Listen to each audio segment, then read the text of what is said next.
kebutuhan mereka pun akan terakomodir dengan lebih maksimal atau lebih optimal. Sebelum kita masuk ke materi, mungkin saya akan minta ibu dan bapak untuk berpasangan berpasangan takdirnya ya, boleh perempuan atau perempuan saja. Cuman ini ada satu perempuan dan laki-laki, ibu ini perempuan ya boleh, udah bestie lah ibu ya, bangga gitu ya. Dan berhadapan itu bapak. Baik, lanjutkan ibu dan bapak. Sekarang instruksi yang ketiga adalah ibu dan bapak sama-sama berbicara. Kalau tadi hanya salah satu saja, satu mendengarkan, satu berbicara, kemudian satu berbicara, satu abai. Sekarang keduanya berbicara, gitu ya. Jadi sama-sama berbicara. Ya, itu nanti kita lihat apa yang akan terjadi ya. Mangga, silakan. Oke, itu ya.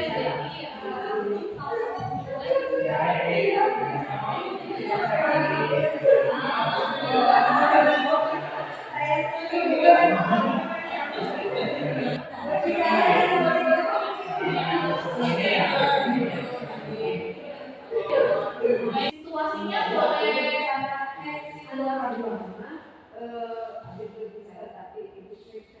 boleh itu nanti diisi yang kedua. Nah, kemudian boleh ibu bapak refleksikan kira-kira untuk sesi 1 tadi apa yang terjadi pada ini? Di sesi 1 ketika saya bertanya ya, bagus, ada komunikasi. Komunikasinya gimana? Lancar, baik, efektif. Ya, karena satu mendengarkan dan satu berbicara ya. Kemudian di sesi 2 ada yang mau berbagi refleksinya ibu. Sesi kedua yang satu berbicara tapi yang satu lagi berbicara. Ya, gimana Bu Nia? Sangat tidak enak sekali kita ngomong tapi tidak didengar. Kita sesuaikan kita udah ngomong dengan serius saudara. Tidak ada yang mendengar. Tidak ada mendengarkannya, jadi tidak nyaman ya Bu ya. Oke, yang ketiga gimana itu saling berbicara. Apa yang terjadi di sesi ketiga? Nah, Ibu, kenapa Ibu? Karena tidak ada saling tanggapan, bukan jadi dapat ceritanya nanti ya nggak ada sama sekali. Ya, masing-masing dengan ceritanya masing-masing juga ya. Nah, oke ya. Boleh disimpan dulu, saya akan menjelaskan sedikit mengenai mengapa kita harus ada koneksi ya. Ada tidak ada. Jadi ketika kita menghadapi peserta didik, ada trik tertentu untuk bagaimana komunikasi tersebut bisa tercapai atau mencapai tujuan dari komunikasi. Itu antara dua hal yang ada rumusnya dan konten di sini katanya ya.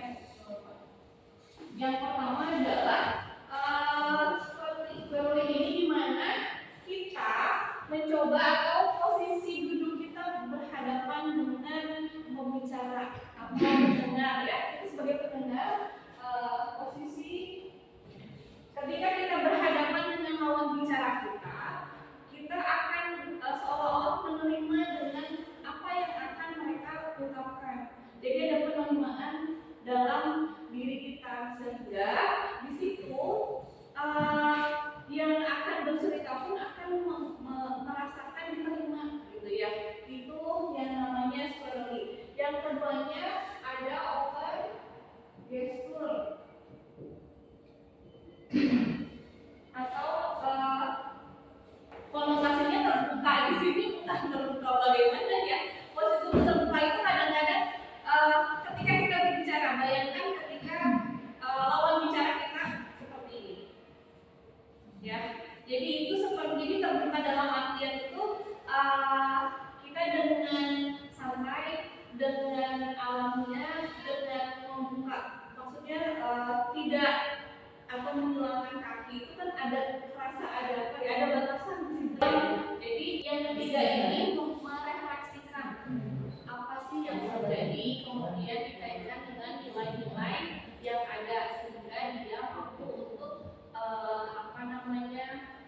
tidak mengulang kesalahan yang sama, kemudian sebetulnya apa yang harus dia lakukan. Jadi menenangkan bahwa itu bukan karakternya dia atau bukan keinginannya dia, itu hanya kesalahan sesaat dan bisa diperbaiki.